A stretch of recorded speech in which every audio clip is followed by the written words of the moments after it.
Aku baru dipukul, ada KDRT, kekerasan dalam rumah tangga. Suamiku itu kan kalau perempuan kadang-kadang suka lebay ceritanya, nggak sesuai kenyataan, dilebih-lebihkan gitu. Orang kalau lagi marah, lagi sakit hati kan ceritanya suka dilebih-lebihkan biasanya.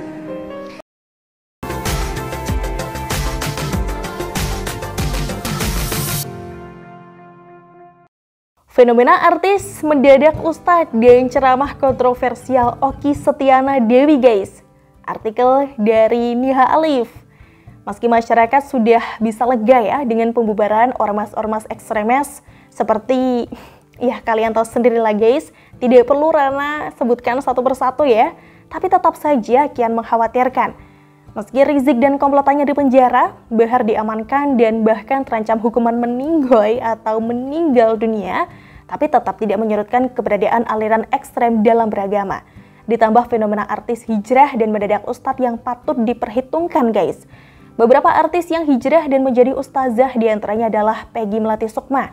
Setelah lama tidak terdengar kabarnya, Peggy ini ternyata memutuskan berhijab dan diketahui kerap mengisi kajian-kajian Islam. Artis lainnya adalah Pipik Dian Irawati alias Umi Pipik, istri mendiang Ustaz Jeffrey. Pipik Dian Irawati ini dulunya adalah seorang model guys.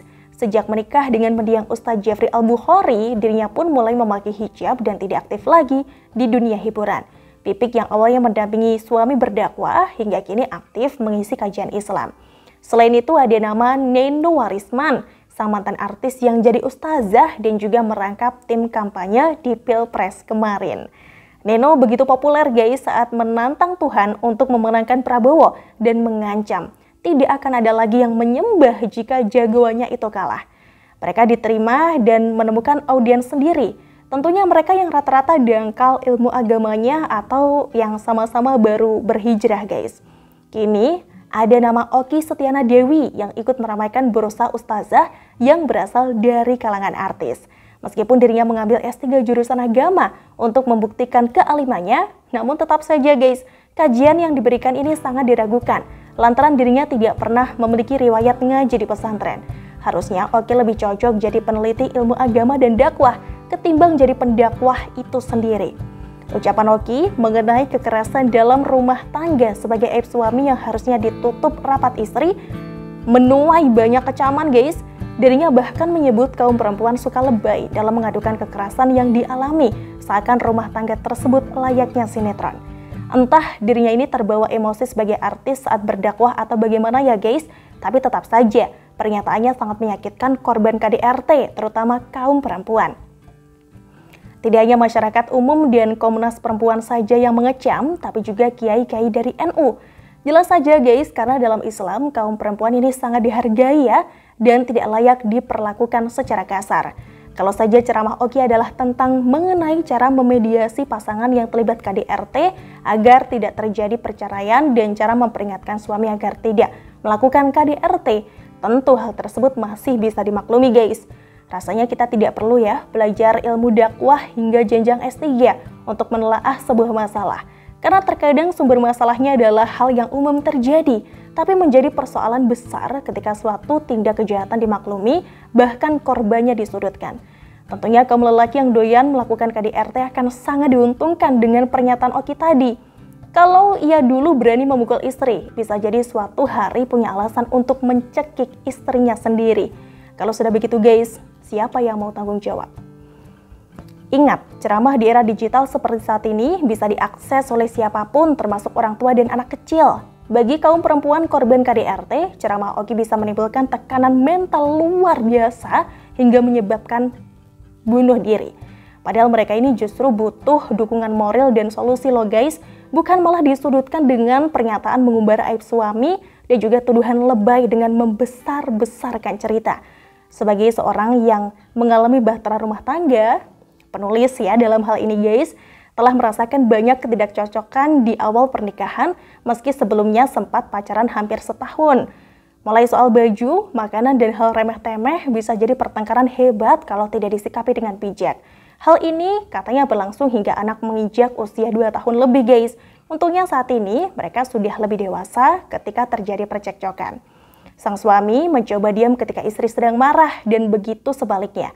Adanya KDRT bisa jadi merupakan turunan watak temperamental dari keluarga. Maka sudah sepatutnya guys, sang istri bersikap terbuka agar ada jalan keluar yang baik. Bisa jadi pihak mertua yang peka akan hal ini segera memberikan peringatan ke anak lelaki agar tidak sampai KDRT jika sedang marah. Justru kalau perlakuan KDRT didiamkan dan ditutupi dari keluarga, ditakutkan ini tidak ada teguran ke suami yang temperamental tersebut. Pokoknya sejauh niat membuka aib untuk mencari solusi, tentu hal ini malah dianjurkan guys. Apalagi orang tua adalah keluarga yang paling dekat secara emosi. Beda lagi nih kalau cerita tersebut diumbar ke tetangga, teman, apalagi media sosial. Yang ada memang pertengkaran yang lebih jauh lagi. Tapi kembali lagi guys, niatnya mengadu untuk apa? Kalau sejenak ingin mengadukan beban ke teman terdekat yang dipercaya, hal tersebut masih wajar.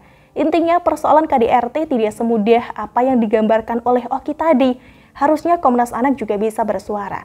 Karena secara tidak langsung, anak dari orang tua yang menjadi pelaku dan juga korban dari KDRT ini juga menimbulkan trauma di kemudian hari loh guys. Bayangkan saja, anak usia TK yang melihat dan mendengar ibunya dibentak hingga dipukuli ayahnya di depan matanya.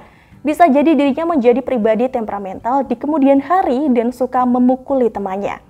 Inilah hal-hal yang tidak terpikirkan, yang tidak dipikirkan oleh Oki saat menyampaikan ceramah. Mungkin saja dalam kitab yang ia baca ada anjuran demikian, tapi belum tentu guys hal tersebut layak disebarkan secara umum. Apalagi kalau ketahuan ditegur banyak pihak, bisa dipastikan kalau sumber ilmu yang dibaca Oki ini masih abal-abal. Atau bisa jadi guys, Oki ini keterusan ya dengan mindset artisnya hingga suka mendramatisir dan juga melebih-lebihkan suatu pelajaran agama. Untungnya banyak pihak sudah mengecam ceramah Oki. Karena kalau tidak guys, perilaku KDRT bisa tumbuh subur di masyarakat dan dianggap sebagai sesuatu yang layak ditutupi. Ingat guys, kalau korbannya bukan saja sang istri ya, tapi kalau anak-anaknya yang tidak ikut berdosa, yang menyaksikan juga, kedepannya pemerintah sudah harus menerbitkan fenomena, menertibkan ya guys maksudnya, fenomena artis mendadak ustadz ini. Belum lagi Aldi Taher yang mengklaim jadi ustadz saat pegang Al-Quran. Kalau hal ini dibiarkan terus-menerus guys, bisa rusak tatanan moral masyarakat. Harusnya sertifikasi agama ini sudah harus diberlakukan. Harus ada evaluasi modok pesantren puluhan tahun baru bisa ceramah. Harus ada aturan bahwa dalam dakwah tidak boleh ada hinaan yang bersifat sara dan juga ujaran kebencian serta adu domba. Sudah saatnya pemerintah mengambil alih tata cara berdakwah, atau masyarakat akan dirusak dengan fenomena artis mendadak ustadz dan juga partai PKS yang doyan menyerukan poligami. Begitulah kura-kura. Gimana nih guys menurut kalian? Kepada orang lain tentang kasus, saya juga sudah nonton secara utuh ya. Sebenarnya menggambarkan bagaimana kesetiaan istri kepada suami dan menutup aib dalam keluarga gitu kan. Cuman barangkali ulasannya tidak lengkap.